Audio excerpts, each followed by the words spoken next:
बोलिए प्रेम से श्री सद्गुरु महाराज की जय। अव्यक्त रूप में परमाराध्य संत सद्गुरु महाराज के पावन कमल चरणों में बारंबार नमन। आदरणीय सत्संग प्रेमी गुरुजनों,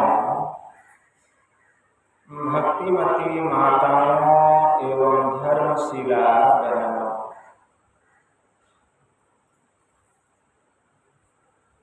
आज का जो यह सत्संग है नाथनगर निवासी दीपक बाबू की सुपुत्री जिया कुमारी के जन्म दिवस के उपलक्ष्य में घर परिवार के समस्त लोगों ने मिलजुल कर यह संत मत सत्संग का आयोजन किए। मैं उस बच्ची के उज्जवल भविष्य के लिए गुरु महाराज से प्रार्थना करता हूँ कि उसको ज्ञान हो, विद्या हो, बुद्धि हो, आत्म प्रकाश हो और आर्थिक, शारीरिक और आध्यात्मिक रूप से उसकी उन्नति हो। बोलिए प्रेम से श्री सद्गुरु महाराज की जय। तो इस संतमत सत्संग के द्वारा ज्ञान योग युक्त एकमात्र ईश्वर भक्ति का संदेश दिया जाता है, उपदेश दिया जाता है। प्रत्येक प्राणी मात्र को बोध कराया जाता है कि ज्ञान क्या है, योग क्या है, भक्ति क्या है, जीव क्या है, माया क्या है, ब्रह्म क्या है। इन सभी रहस्यमय बातों का ज्ञान सत्संग के माध्यम से यह जो जीव अबोध बना हुआ है, सत्संग श्रवण करते करते एक दिन वह सुबोध और परम ज्ञानी हो जाता है। अभी संत स्तुति और गुरु वंदना से पाठ का शुभारंभ हुआ। हम लोगों ने अति ही मनोयोग पूर्वक भक्ति युक्त ढंग से पाठ का श्रवण किया। तत्पश्चात श्री रामचरितमानस सार सटीक षष्ठ सोपान किष्किंधा कांड से भी, चतुर्थ सोपान किष्किंधा कांड से भी हम लोगों ने पाठ का श्रवण किया। पाठ के क्रम में मित्र के धर्म के संबंध में हम लोग सुन रहे थे कि मित्र का क्या धर्म होना चाहिए, मित्र किसको कहा गया है, उसके लक्षण क्या है, स्वभाव क्या बतलाए गए, और इसका वर्णन करने वाले कोई और दूसरे नहीं, स्वयं प्रभु श्री राम। भगवान श्री राम सुग्रीव को मित्रता के संबंध में उसके धर्म, गुण, स्वभाव का वर्णन करते हुए कहते हैं कि हे मित्र सुनो, मैंने तुमको अपना मित्र माना है, आज से तुम मेरे मित्र हो, और मित्र का क्या धर्म होता है ये तुम सुनो कि मित्र का धर्म क्या है। तो भगवान ने कहा, जेन मित्र दुख हो ही दुखारी, तिन्हि बिलोकत पातक भारी। जो अपने मित्र के दुख को देखकर दुखी नहीं होता है, उसको देखने से भारी पाप लगता है। भारी पाप लगता है। जो अपने मित्र के दुख को देखकर दुखी नहीं होता है, उसको देखने से भारी पाप लगता है। इसलिए अगर मित्रता किए हैं तो मित्र धर्म का पालन कीजिए, और अगर नहीं कर सकते हैं तो मित्रता करने की हठ मत कीजिए, जिद मत कीजिए। भगवान श्री राम ने कहा, जिन्हके असी मति सहज न आई, ते सठ कत हठी करत मिताई। जिनको इस तरह की मति नहीं है, इस तरह की बुद्धि नहीं है, ठीक है ना, वे व्यर्थ ही मित्रता करने की हठ करते हैं। मित्र का स्वभाव होता है कि मित्र का जो दुख है, निज दुख गिरि सम रज करी जाना, मित्रक दुख रज मेरु समाना। अगर मित्र का धूल के समान दुख है तो वह उसको पर्वत के समान समझता है, और अपने पर्वत के समान दुख को वह धूल के समान समझता है। अगर अपना निज दुख पर्वत के समान है, धूल के समान है मित्र का दुख, तो उसको पर्वत के समान अपने मित्र के दुख को समझता है। और अगर अपना दुख उसका पर्वत के भी समान है तो उसको वो धूल के समान समझता है, और मित्र का दुख अगर धूल के भी समान है तो उसको पर्वत के समान समझता है। तो निज दुख गिरि सम रज करी जाना, मित्रक दुख रज मेरु समाना। मित्र का यही स्वभाव है, यही लक्षण बतलाया है।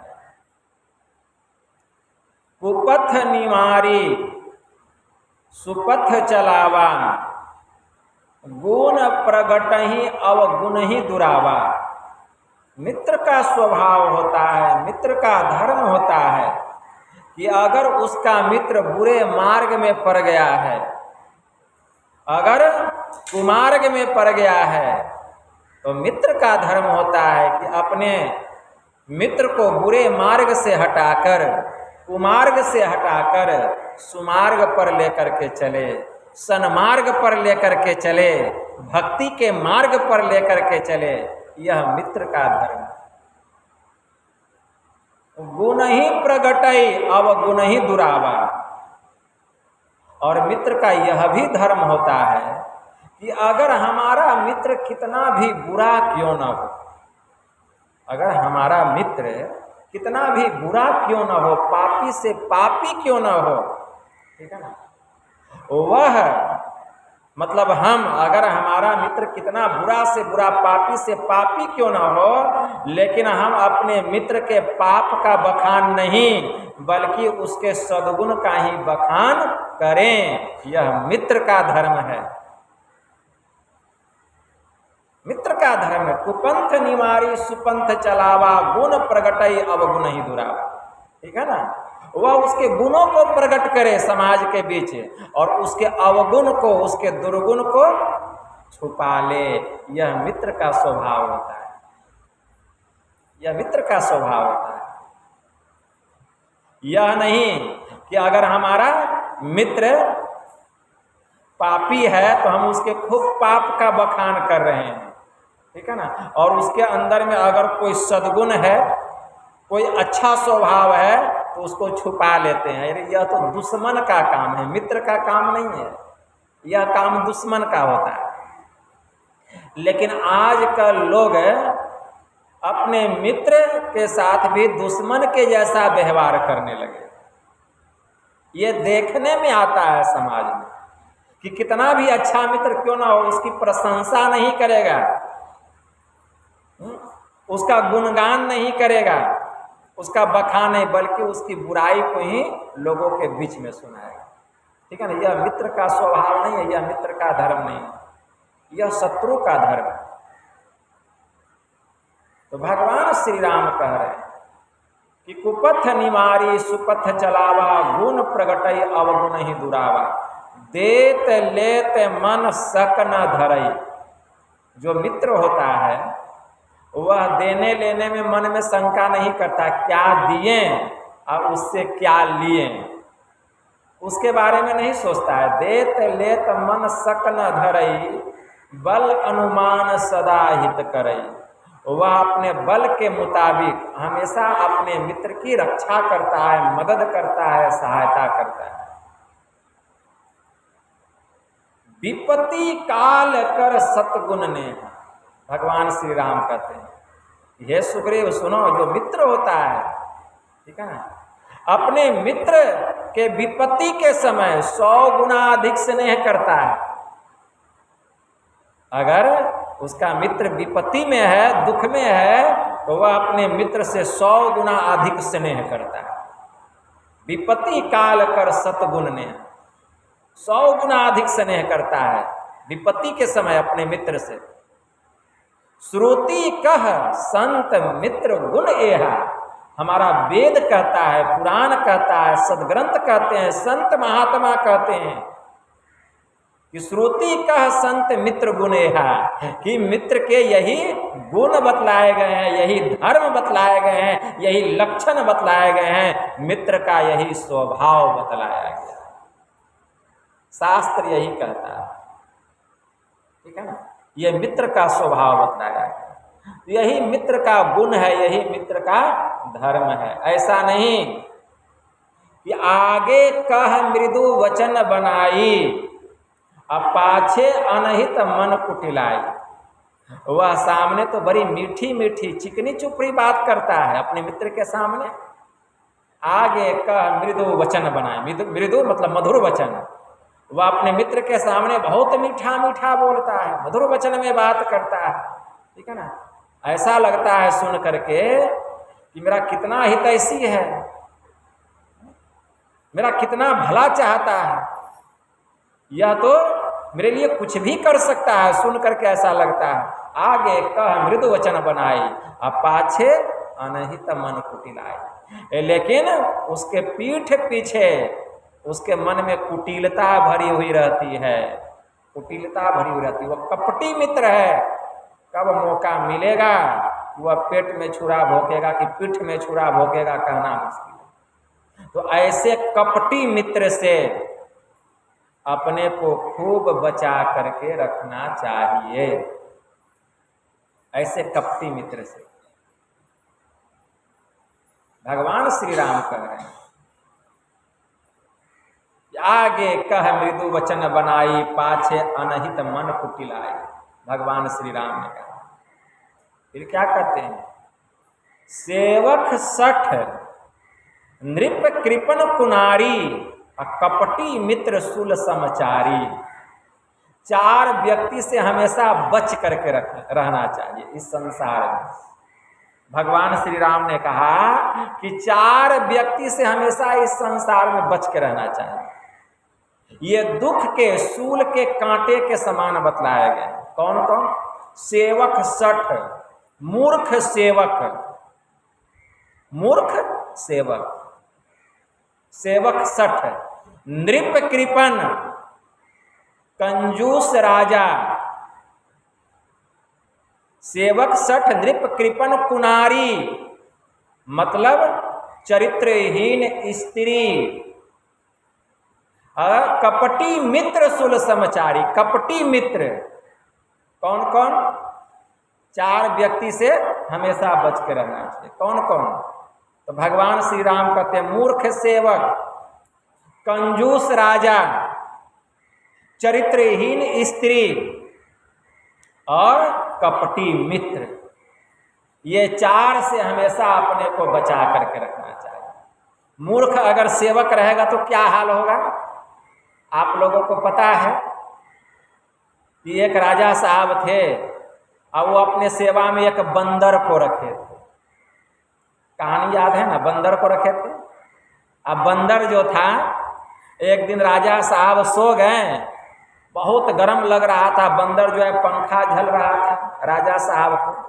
पंखा झल रहा है कि हमारे मालिक को गर्मी लग रहा है, पंखा झल रहा है। अचानक एक मक्खी जो है आया उड़ करके और राजा के नाक पर जा करके बैठ गया। और जब राजा के नाक पर वह मक्खी बैठा तो वह बार बार पंखा से उसको हटाता, मक्खी उड़ जाता, फिर आके नाक पर बैठ जाता, फिर बार बार उड़ाता, फिर आकर के राजा साहब के नाक पर बैठ जाता। बंदर तो बंदर होता है, बंदर क्या जाने अदरक का स्वाद है।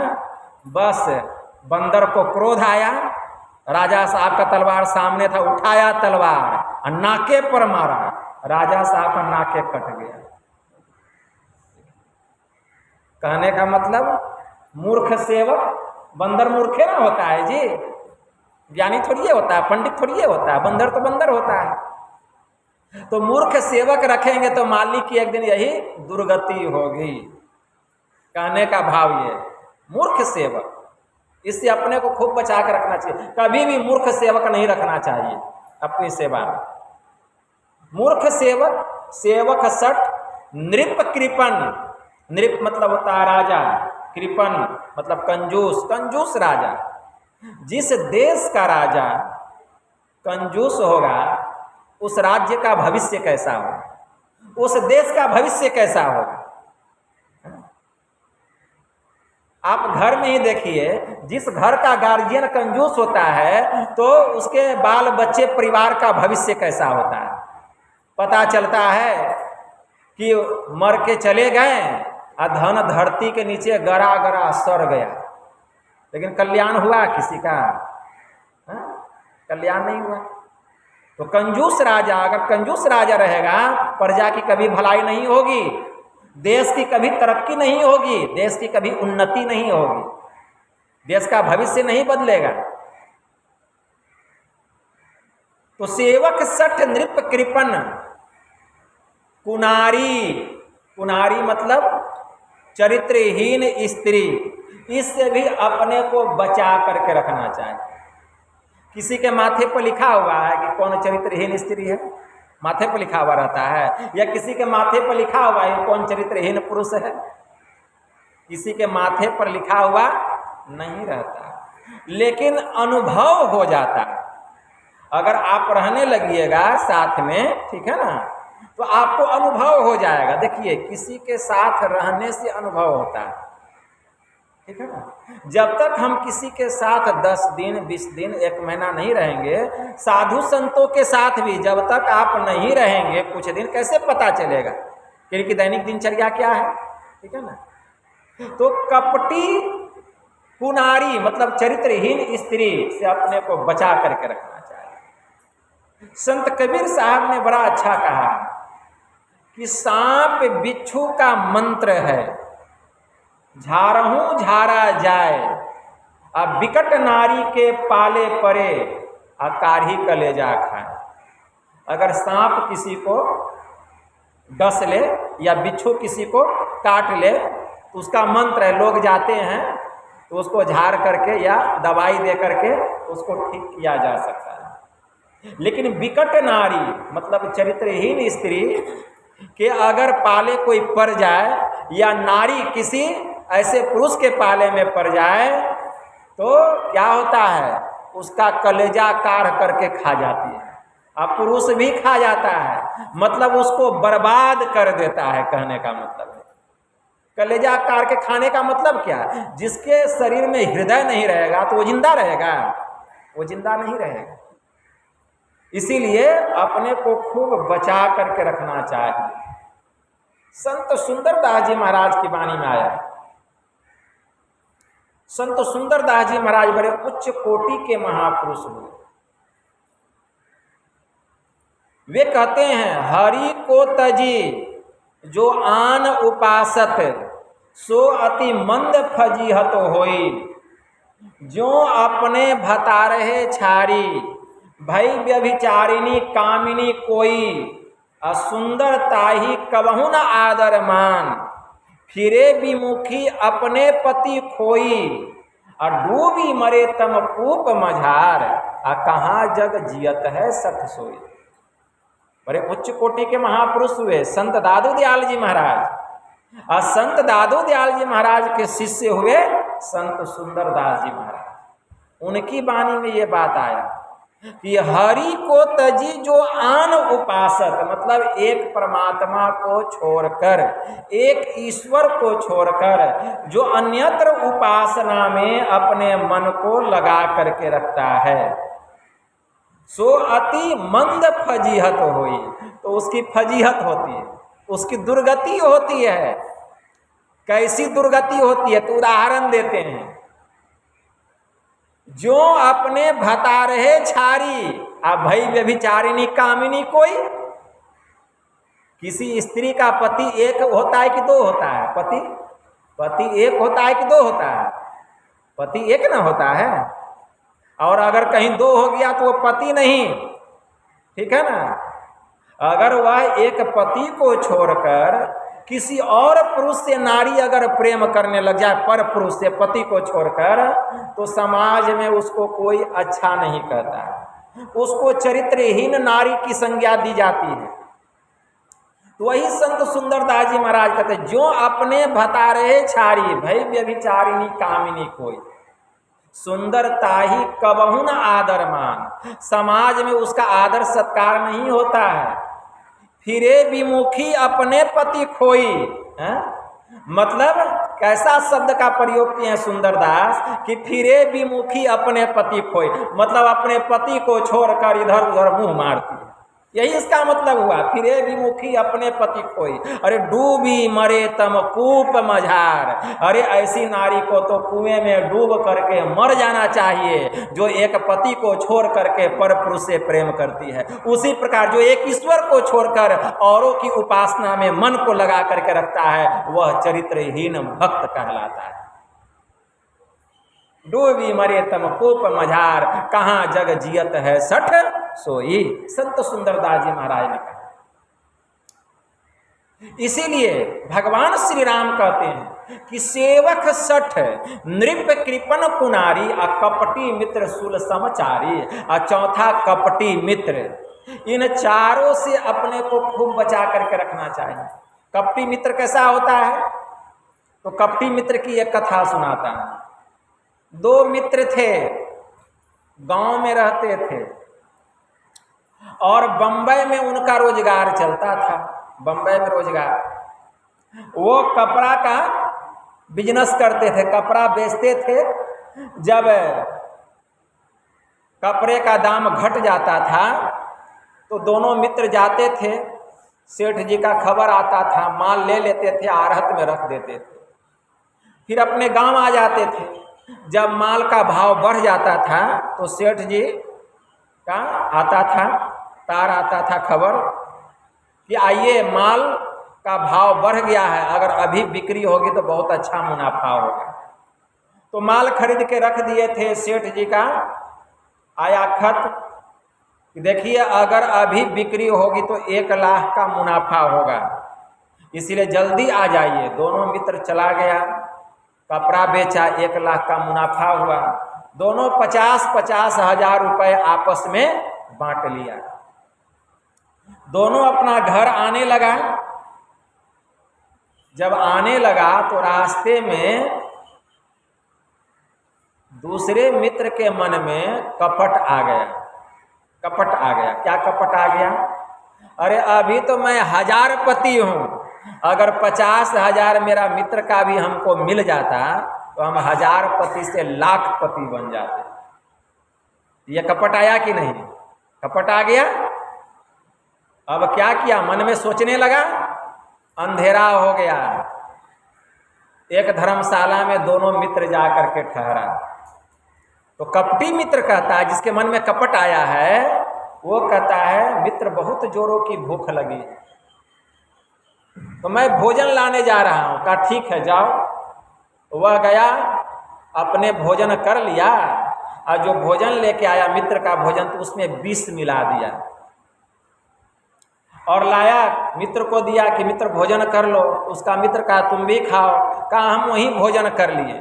कहा ठीक है। जैसे 1 ग्रास भोजन मुंह में डाला, तालपुट विष था, तुरंत असर हो गया, एकदम लोटने पोटने लगा। मुंह से जो है खून निकलने लगा, फेन बनने लग गया, वहीं तरफ करके मर गया जो मित्र था उसका। अभी क्या किया कपटी मित्र, उसका 50,000 निकाल लिया और अपना 50,000 में मिला लिया और कहा अब तो मैं लाखपति बन गया।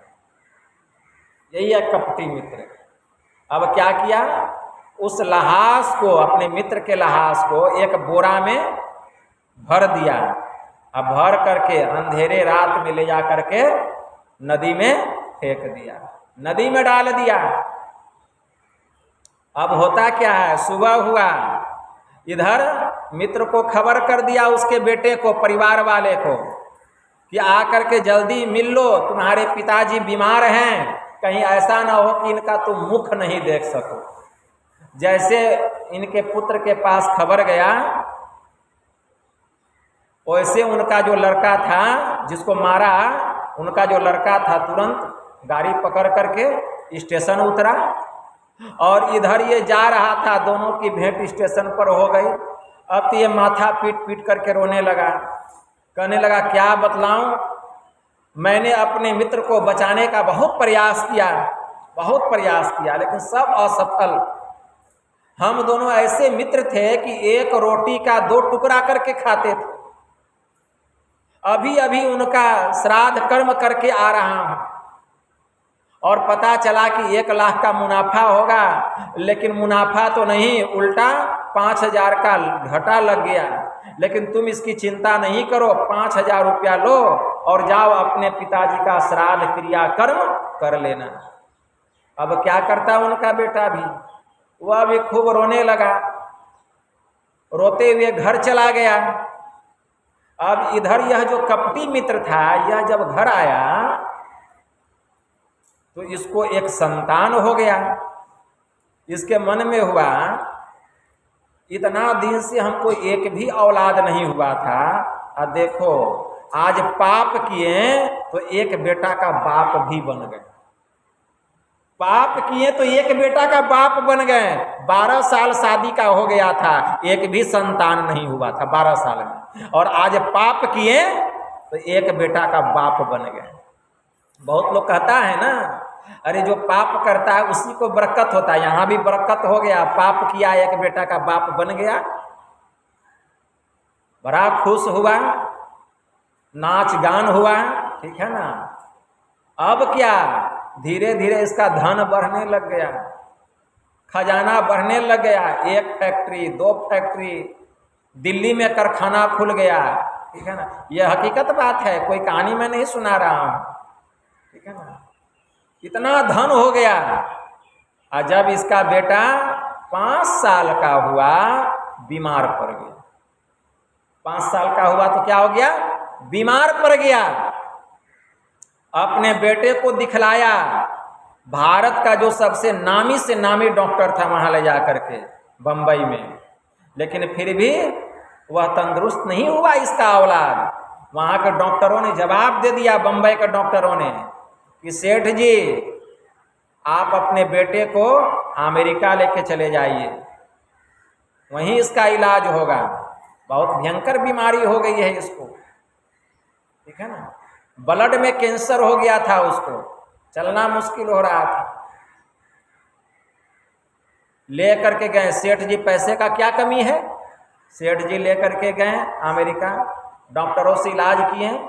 अब अमेरिका में तो वहाँ रहना सहना खाना पीना इलाज कराना कितना खर्चा। अब फोन कर देते मुंशी को, मुंशी लोग पैसा भेजते जाते, बहुत लंबा समय वहाँ अमेरिका में रह गए। अब देखे कि मालिक यहाँ है नहीं, अब मुंशी लोग भी कारखाना में फैक्ट्री में कंपनी में घाटा दिखलाने लग गए, ठीक है ना। होते होते वहाँ के डॉक्टरों ने भी जवाब दे दिया कि सेठ जी आपका बच्चा अब बचने वाला नहीं है, इसको अपने साथ अपने देश लेके जाइए, कहीं यहाँ मर गया तो यहाँ से फिर डेड बॉडी को आपके देश ले जाने नहीं दिया जाएगा, इसीलिए इसको ले करके जाइए। सेठ जी बहुत रोने लग गए कि अब क्या होगा। अपने बेटे को अमेरिका से लेकर के आए भारत। जब आए तो इनका सब कंपनी धीरे धीरे नीलाम होने लगा, क्योंकि दिवालिया होने लगा इनका रोजगार। कंपनी घाटा में चलने लगा, फैक्ट्री एक एक करके बिक गया, एक एक कंपनियां बिक गई, यहाँ तक कि जिस घर में रहते थे उस घर की भी नीलामी लगने लग गई। इतना दिक्कत होने लगा इनको। देखिए, घर भी बिक गया, घर भी बिक गया। बेटा खाट पर लेटा हुआ था, सेठ जी कहीं बाहर में गए हुए थे, उधर से आते हैं, देखते हैं कि बेटा जो है टहल रहा है, तो सेठ जी के मन में वह लगता है मेरा बेटा ठीक हो गया। आते हैं, बेटे को गोद में उठाते हैं, कहते हैं बेटा तू ठीक हो गया? तो बेटा जो है जोर से ठहाका लगा करके हंसता है, जोर से। कहा कि हमको पहचान लो कि मैं कौन हूं, हमको पहचान लो मैं कौन हूं। जिसको तुमने विष दे करके मारा था, जिसको तुमने विष दे के मारा था ना अपने मित्र को, अरे तू कपटी मित्र, वही मैं तेरा असली मित्र हूं जिसको तूने विष दे के मारा था। और मैं ही तेरे पत्नी के गर्भ में तेरा संतान बन करके जन्म लिया। और सुनो, जितना तूने मेरा लिया था सब मैं सूद सहित वसूल कर लिया। 50,000 न लिया था मेरा, मैं 50,000 के बदले 50 करोड़ वसूल लिया सूद सहित। और अब तुम्हारे यहाँ तक घर द्वार सब नीलाम हो गया, अब जो बचा है मेरे श्राद्ध कर्म में खर्च कर देना, अब मैं चला। इतना कह करके वह लड़का मर गया, वह लड़का मर गया। वही कपटी मित्र, ये जो कपटी मित्र वही उसका असली मित्र था जो पुत्र बन करके जन्म लिया था उसके घर। देखिए, इसलिए ऐसा नहीं सोचिए कि अगर हम पाप किए तो एक बेटा का बाप बन गए, ठीक है ना, ऐसा नहीं सोचना चाहिए, ठीक है ना। पाप का फल कभी भी सुखदायी नहीं होता है, हमेशा दुखदायी होता है। इसलिए पाप करने से बचिए। अरे पाप तो अपने बाप को भी नहीं छोड़ता है, तो आपको कहां से छोड़ेगा? हाँ? पाप और पारा को कोई हजम नहीं कर सकता। पाप करने में बड़ा मीठा लगता है, लेकिन जब उसका फल भोगने का समय आता है तो बड़ा तीता लगता है, और भगवान को हम दोष देते हैं कि मेरे साथ ऐसा, मेरे साथ वैसा। अरे जब पाप कर रहा था कितना शहद के जैसा लग रहा था, शहद के जैसा लगता है पाप, ठीक है ना। इसलिए पाप करने से बचना चाहिए। कर भला होवे भला, करके भलाई देख ले, कर बुरा होवे बुरा, करके बुराई देख ले। अरे जिसने किया बुरा जरा उसका घर जाकर देख ले, ठीक है ना। अभी फल नहीं मिल रहा है, लेकिन अगर हम पाप कर रहे हैं बाद में उसका फल भोगना पड़ेगा, और उसका फल सूद सहित आपको चुकाना पड़ेगा। इस धरती पर पहले भोगेंगे, इसके बाद इस धरती से शरीर छोड़ के जहां जाएंगे वहां भोगना पड़ेगा पाप का फल, दुख। पाप का फल कभी सुखदायी नहीं होता है, एक बात हमेशा याद रखिए। अच्छा का फल अच्छा होता है और बुरा का फल हमेशा बुरा होता है। कभी नहीं सोचना चाहिए कि फलना पाप कर रहा है तो उसको अच्छा हो रहा है तो उसका देखा देखी हम भी करेंगे। नहीं, अच्छा नहीं हो रहा है उसका, आपको देखने में लग रहा है उसका अच्छा हो रहा है। तो भगवान श्री राम कह रहे हैं, सेवक सठ नृप कृपन कुनारी, कपटी मित्र सुल समचारी। मूर्ख सेवक, कंजूस राजा, चरित्रहीन स्त्री और कपटी मित्र, ये चारों सूल के दुख के कांटे के समान बतलाए गए हैं। इसलिए इन चारों से अपने को खूब बचा करके रखना चाहिए। भगवान श्री राम की यह उपदेश को सुनकर सुग्रीव को विश्वास हो गया कि अब बाली मारा जाएगा और मेरा दुख दूर होगा। बाली मारा जाएगा, मेरा दुख दूर होगा। बाली क्यों मारा जाएगा? बाली का क्या पाप था? बाली का पाप क्या था? बाली कौन सा पाप किया था? बाली और सुग्रीव दोनों भाई थे। बाली बड़ा भाई था और सुग्रीव छोटा भाई था। और बाली बहुत शक्तिशाली था, बहुत शक्तिशाली, बहुत शक्तिशाली था। लेकिन उसने पाप यही किया कि अपने छोटे भाई का पूरा राजपाठ, धन, दौलत सब हड़प लिया। अपने छोटे भाई का राज पाठ धन दौलत जगह जमीन सब हड़प लिया अपने छोटे भाई का। इतना ही नहीं, इतना पाप किया तो किया ही, इसके अलावा छोटे भाई की जो पत्नी थी उसको भी हड़प लिया और अपनी पत्नी बना करके अपने घर में उसको रखने लगा।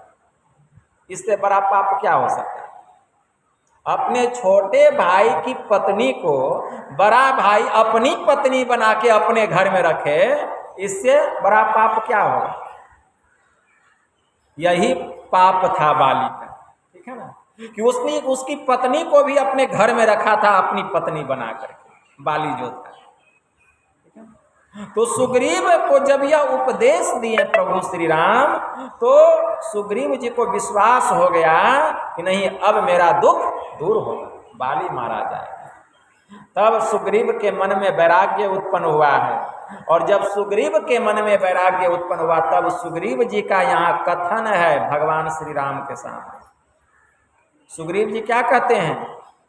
सुख संपत्ति परिवार बराई, सब परिहरहु करहु सेवकाई, ये सब राम भगति में बाधक, कहीं संत पद तव अवराधक। क्या कह रहे हैं सुग्रीव जी कि हे प्रभु, मैं अपना सुख संपत्ति राजपाट अपना घर परिवार सब कुछ त्याग कर अब मैं आपकी ही सेवा करूंगा। सुग्रीव जी ने भगवान श्री राम से कहा सब कुछ छोड़ दूंगा, अपना सुख संपत्ति परिवार मेरा जो संसार में यश मान प्रति सब का त्याग करके प्रभु अब मैं आपकी सेवा आपकी भक्ति करूंगा। क्यों? ये सब राम भक्ति में बाधक, कहीं संत पद तव अवराधक। हे प्रभु, जो संत आपके चरणों में प्रेम करते हैं, आपकी भक्ति करते हैं, वही ये कहते हैं कि ये सब ईश्वर की भक्ति में विघ्न बाधा पहुंचाने वाले हैं, और जो आपकी भक्ति में जो विघ्न बाधा बने मैं उन सब का त्याग देना चाहता हूं, उन सबका त्याग कर देना चाहता। सुग्रीव जी ने कहा, ठीक है ना, मन में वैराग्य उत्पन्न हो गया है। शत्रु मित्र सुख दुख जग माही, मोह मूल परमार्थ नाही। शत्रु मित्र सुख दुख संसार में जितना है, मोह मूल ये सब अज्ञानता का जड़ है, इसमें कहीं भी परमार्थ छिपा हुआ नहीं है, कहीं परमार्थ नहीं। सपने हूँ संग जही होई लड़ाई, जागत समुझत मन सकुचाई। सपने में जिसके साथ लड़ाई होती है लेकिन जग जाने पर मन सकुचाने लगता है, अरे यह तो सपने की लड़ाई है, वह सत्य नहीं होता है। उसी प्रकार शत्रु मित्र सुख दुख ये सब स्वप्नवत हैं, ये सब सत्य नहीं है, ये सब सत्य नहीं। ज्ञान हो गया सुग्रीव जी, इसीलिए ईश्वर की भक्ति करनी चाहिए, ठीक है ना। इसके लिए अपने को जगाना पड़ेगा। अभी हम लोग सोए हुए हैं, जगे हुए कहाँ हैं? जब तक माया में है सोए हुए हैं। माया मुख जागे सभे, सो सूता कर जान, दरिया जागे ब्रह्म दिशी, सो जागा परमान। माया की ओर मुंह जो है किए हुए हैं, कहते हम जगे हुए हैं। माया की ओर मुंह किए हुए हैं, कहते हैं कि हम जगे हुए हैं। नहीं, माया मुख जागे सभे सो कर जान, माया में कि हम जगा हुआ नहीं है, वो सोया हुआ है। अरे दरिया जागे ब्रह्म सो जागा, जिसका सूरत ब्रह्म की ओर हो जाएगा, मतलब जो अंधकार से प्रकाश मंडल में चला जाएगा, ठीक है ना।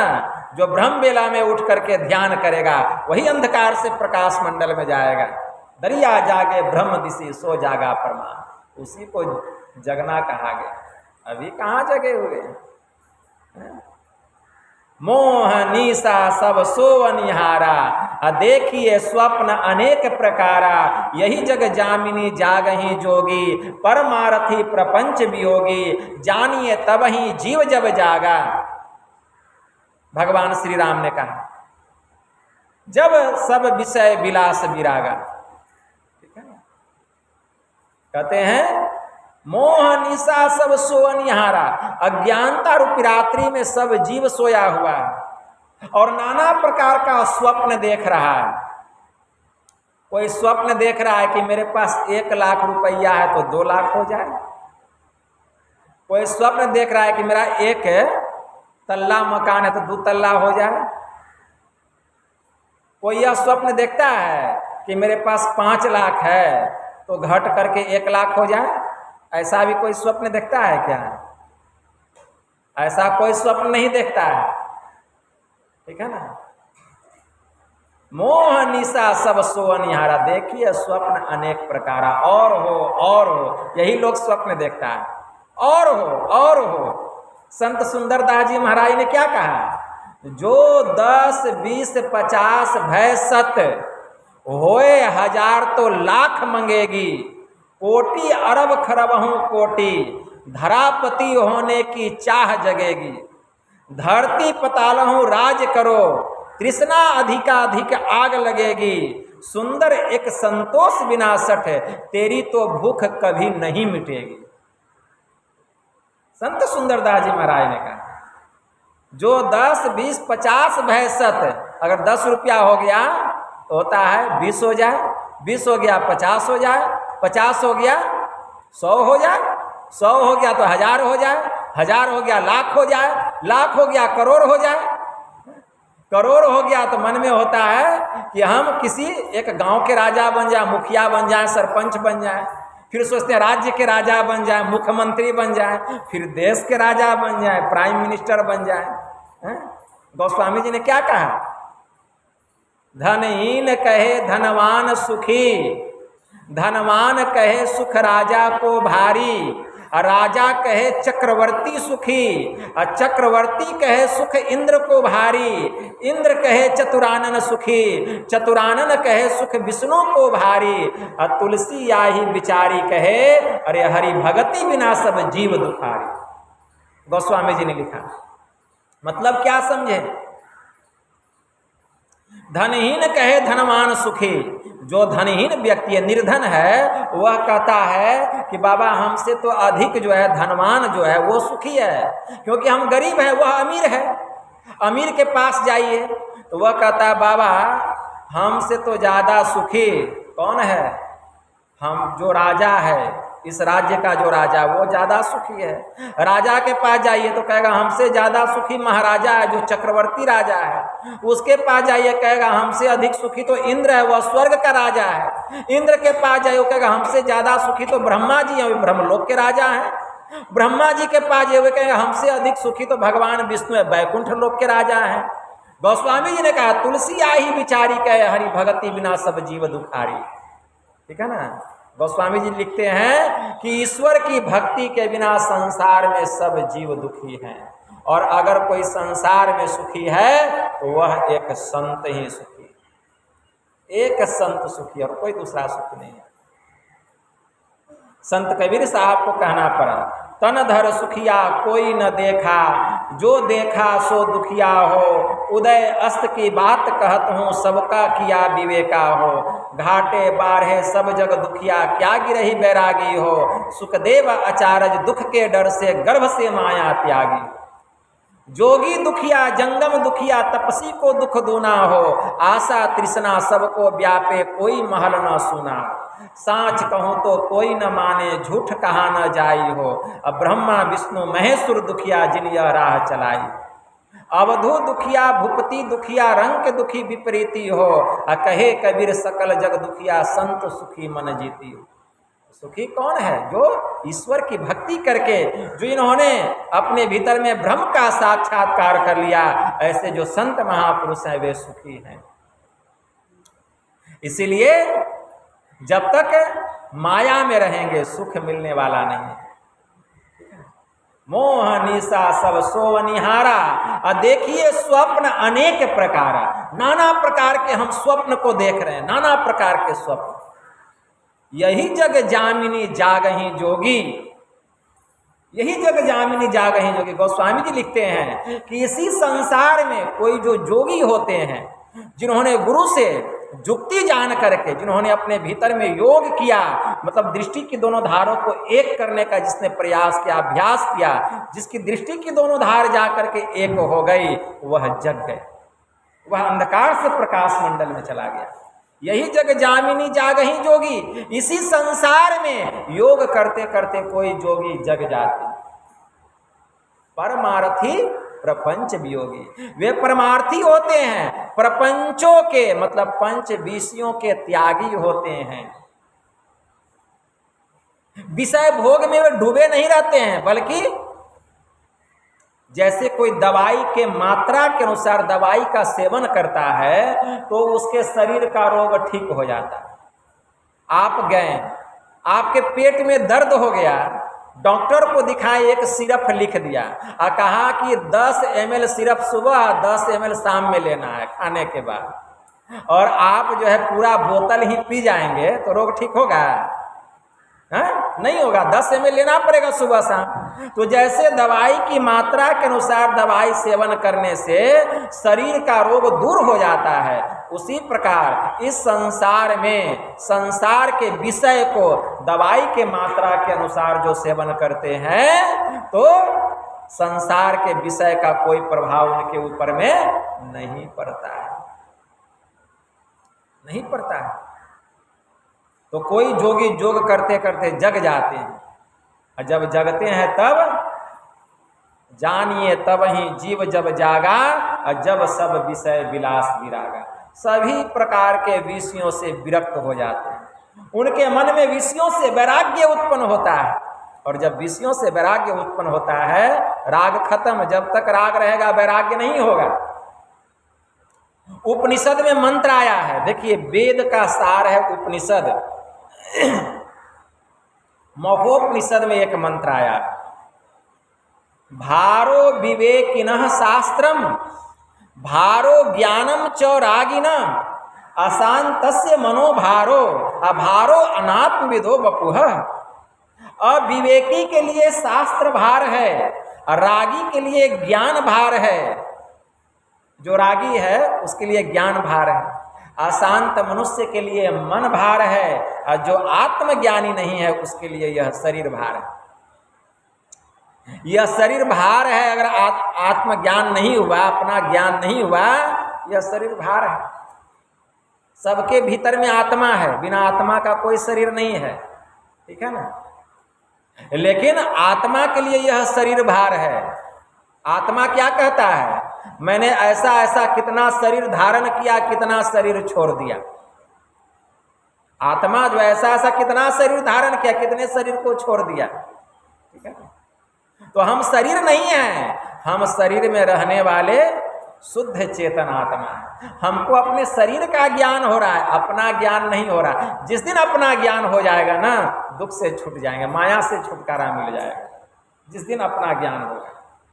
लेकिन अपना ज्ञान नहीं हो रहा। अपना ज्ञान प्राप्त करने के लिए ही ईश्वर की भक्ति है। कोई भक्त भक्ति करता है, अब भक्ति करे और अपने इष्ट के स्वरूप को नहीं जाने, वह कैसी भक्ति है? भक्ति करके इष्ट के स्वरूप को जानना पड़ेगा। जो भक्ति करके अपने इष्ट के स्वरूप को जान लेता है, उसका सब द्वंद्व समाप्त हो जाता है, सब दुख समाप्त हो जाता है, सब दुख समाप्त हो जाता है। इसलिए मनुष्य का शरीर मिला है, किस लिए? भक्ति करने के लिए। भक्ति कीजिए, गुरु से जुक्ति जान करके कीजिए, और ऐसी भक्ति कीजिए कि आत्मा प्रकाशित हो जाए, आत्मा का ज्ञान हो जाए। यमराज ने नचिकेता से कहा था, इंद्रियभ्यम परम मनः इंद्रियभ्यम परम मनो मनसा सत्वमूतमम सत्वादधि महान आत्मा महतो व्यक्तमूतमम। इंद्रियों से उत्कृष्ट मन है, मन से बुद्धि श्रेष्ठ है, बुद्धि से महतत्व बढ़कर है, महतत्व से अव्यक्त उत्तम है, और अव्यक्त से भी वह जो परमात्मा है वह पुरुषोत्तम है, सर्वश्रेष्ठ है, जिसको जानकर जीव बंधन से छुटकारा प्राप्त करता है, मतलब मृत्यु पर विजय प्राप्त कर लेता है। तो पहले उसके संबंध में जानना पड़ेगा, उस ईश्वर के संबंध में, जिस ईश्वर की हमें भक्ति करनी है। तो यम ने नचिकेता से कहा, अशब्दम अस्पर्शम रूपम वयम तथा रसम नित्यम गंधवचचियत अनाद्यनंतम महत परम दुर्गम निश्चय तन मृत्यु मुखात प्रमुच्यते। कि वह जो परमात्मा है शब्द रहित है। अशब्दम मतलब शब्द रहित, अस्पर्शम मतलब उसको हम छू नहीं सकते हैं, इस आंख से देख नहीं सकते हैं। परमात्मा को हम छू नहीं सकते हैं, इस आंख से देख नहीं सकते हैं। अगर जिसको इस आंख से देखते हैं, जिसको हम छू करके अनुभव करते हैं, स्पर्श करते हैं, वह परमात्मा नहीं, वह परमात्मा की माया है, माया है, वह ईश्वर नहीं है। अपरिय उपनिषद वेद का सार है उपनिषद। अशब्दम अस्पर्शम रूपम, वह हर प्रकार के रूप से रहित है, उसका कोई रंग रूप नहीं है। इस संसार में दो प्रकार के ब्रह्म बतलाए गए हैं, याद रखिए, एक मूर्त ब्रह्म और दूसरा अमूर्त ब्रह्म। एक मूर्त ब्रह्म और दूसरा अमूर्त ब्रह्म, मतलब एक जिसको आंख से देखते हैं, दूसरा जिसको आंख से नहीं देखते हैं। लेकिन बाद में वेद कहता है कि जो मूर्त ब्रह्म है वह नाशवान है, वह मिटने वाला है, उसका जन्म होता है, उसकी मृत्यु होती है। लेकिन जो अमूर्त ब्रह्म है वह अविनाशी है, वह सनातन है, उसका न जन्म होता है न उसकी मृत्यु होती है, और वही सत्य है। यही बात भगवान कृष्ण ने गीता में कहा। भगवान महायोगेश्वर श्री कृष्ण ने श्रीमद् भगवत गीता में यही बात कहा। भगवान ने कहा, सर्वधर्मान परित्यज्य मामेकम शरणम वज्र अहम त्वा सर्व पापेभ्यो मोक्षयिष्यामि मा शुचः। कि हे अर्जुन, सभी धर्मों को छोड़कर मेरी शरण में आ जा, मैं तुझे सभी पापों से मुक्त कर दूंगा, और अर्जुन मैं तेरा उद्धार कर दूंगा। हे अर्जुन, अव्यक्तम व्यक्ति मापनम मन्यते माम बुद्धयः परम भावम जानान्तो ममाभयम नुतमम। कि हे अर्जुन, यद्यपि मैं अव्यक्त हूँ लेकिन मूर्ख लोग मुझे शरीरधारी मानते हैं। यह बात सत्य नहीं है। जो मेरा अव्यक्त स्वरूप है, अमूर्त जो मेरा स्वरूप है वही सत्य है। उसको जो जानता है वही मुझको पहचानता है। तो प्रभु का जो अमूर्त स्वरूप है, जो अविनाशी स्वरूप है, उसका ज्ञान कैसे होगा? इस आंख से नहीं, इसके भीतर एक आंख और है, उसको दिव्य दृष्टि कहा गया। उस दृष्टि के द्वारा भी उसका ज्ञान नहीं होगा। उसके भीतर एक आंख और है, उसको आत्म दृष्टि कहा गया। आत्म दृष्टि के द्वारा ही उस अमूर्त ब्रह्म का, उस अव्यक्त ब्रह्म का ज्ञान होगा, उसकी पहचान होगी, तब दुखों से छुटकारा मिलेगा। तो उस अविनाशी ब्रह्म का ज्ञान प्राप्त करने के लिए ध्यान करना पड़ेगा, इसके लिए भक्ति करनी पड़ेगी, और इसके लिए जुक्ति चाहिए। संत सद्गुरु से सदयुक्ति जानकर जब हम भक्ति करेंगे तब पता चलेगा कि वही जो अमूर्त ब्रह्म है, वही जो अव्यक्त ब्रह्म है, सबके भीतर में छिपा हुआ है। सबके भीतर में मूर्ति भगवान नहीं है, लेकिन मूर्ति में भी भगवान है। मूर्ति में भी भगवान है, लेकिन मूर्ति भगवान नहीं है। वह ब्रह्म एक तिल भी ऐसा स्थान है जिससे कि खाली है। हर जगह वह परमात्मा है। सृष्टि के कण कण में वह समाया हुआ है, कहीं भी उससे वह खाली नहीं है।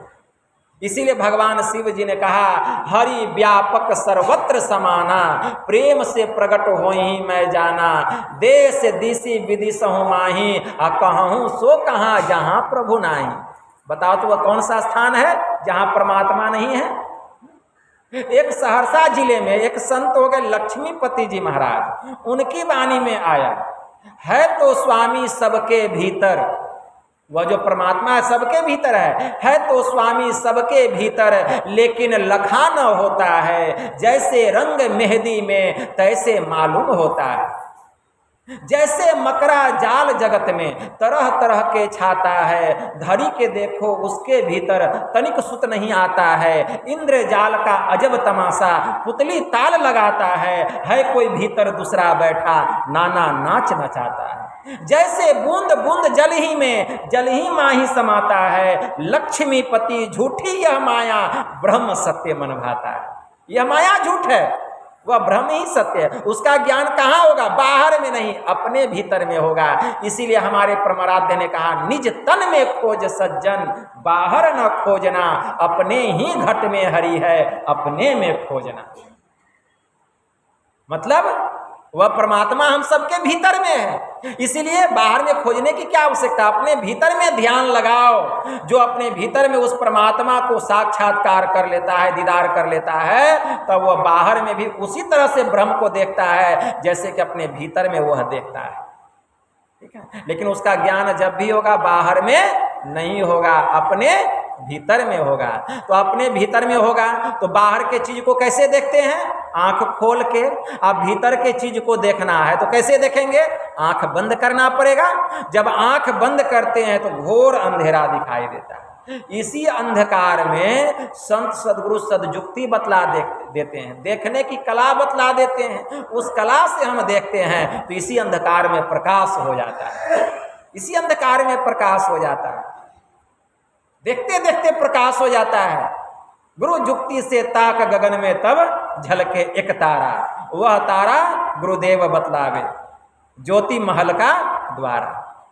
वही द्वार है, वही परमात्मा के पास जाने की सीढ़ी है। वहीं से सीढ़ी लगा हुआ है प्रभु के पास जाने का, ईश्वर के पास जाने का। वह सीढ़ी, वह द्वार कहीं बाहर में नहीं है, हम सबके भीतर में है। और याद रखिए, वह द्वार केवल मनुष्य शरीर में है, पशु पक्षी के शरीर में नहीं। भगवान राम ने कहा ना अपने नगरवासियों से, साधन धाम मोक्ष कर द्वारा अपाई न जय परलोक समारा। यह मनुष्य का शरीर साधना का घर है, इस शरीर के भीतर में परमात्मा के पास जाने का द्वार है, और यह द्वार मनुष्य शरीर के अलावा किसी और शरीर में नहीं है। 84 लाख प्रकार की जोनियां हैं, जिसमें 83,99,999 भोग जोनी है। केवल मनुष्य का जो यह शरीर है यही कर्म जोनी है, कर्म जोनी। ठीक है, भगवान शिव जी ने भी कहा माता पार्वती से, नर तन सम नहीं कौनिम देही, अजीव चराचर जांचत जेही, नरक सरग अपवर्ग निसैनी, अज्ञान विराग भगति सुख देनी। ठीक है ना, इस मनुष्य शरीर से उत्तम कोई दूसरा शरीर नहीं है देवी, क्योंकि इस शरीर के भीतर कुत्ता बिल्ली के शरीर में नहीं, गाय घोड़ा गधा के शरीर में नहीं, इस मनुष्य शरीर के भीतर में नरक में जाने के लिए, मोक्ष में जाने के लिए और स्वर्ग में जाने के लिए सीढ़ी लगा हुआ है, सीढ़ी लगा हुआ है।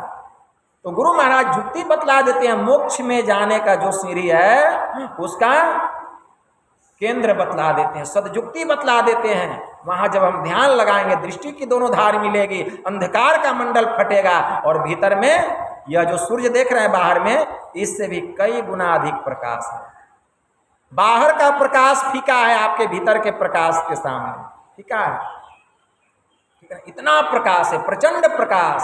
जब ते राम प्रताप खगेसा, उदित भयउ अति प्रबल दिनेसा, पूरी प्रताप रहउ तिहु लोका, बहुतेन सुख बहुतेन मन शोका, जिनहि शोकते कहूँ बखानी, प्रथम अविद्या निशा नसानी, अघ उलुक जह तह लुकाने, काम क्रोध कैरव सकुचाने। गोस्वामी जी ने लिखा श्री रामचरितमानस में, मत्सर मान मोह मद चोरा, इनकर हुनर न कवनी हो ओरा। तो ध्यान करेंगे तब यह ज्ञान होगा, तब अनुभव होगा कि हमारे भीतर में कितना खजाना है। भीतर में जब सुख मिलने लगेगा, बाहर के सुख को भूल जाइएगा, और तब कहिएगा बाबा ध्यान में बड़ा मन लगता है। क्यों? क्योंकि भीतर में रस मिलने लगा, भीतर में मिठास मिलने लगा, वह शहद मिलने लगा, वह अमृत मिलने लगा, तब आपके मुंह से यह बात निकल रहा है। न तो पहले क्या कहता था, ध्यान में मन कहाँ लगता है, संसार में मन लगेगा तो ध्यान में मन नहीं लगेगा, और जब ध्यान में मन लगेगा तो संसार में मन नहीं लगेगा। इसको खूब याद रखिए, इसको खूब याद रखिए, क्योंकि संसार का उल्टा परमार्थ है। ठीक है ना, जब संसार से रिश्ता तोड़ आइए, संत पलटू साहब ने कहा, तब बात पिया की बूझिए जी, तलवार दो मयान एक, किस भांति बामे कीजिए जी, मीठे प्याले को दूर कर कटु प्याला पीजिए जी, पलटू जब शीश उतारी भूई धरे राह पिया की दीजिए जी। कितना कठिन है ईश्वर की भक्ति करना, साधारण बात नहीं है। संसार में सब कुछ मिल सकता है, लेकिन परमात्मा मिलने वाले जल्दी नहीं है।